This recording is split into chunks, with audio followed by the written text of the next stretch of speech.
Kau boleh ju.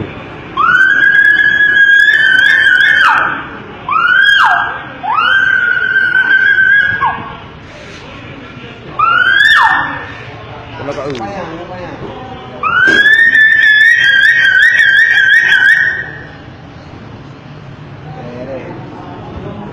Laju dah kena.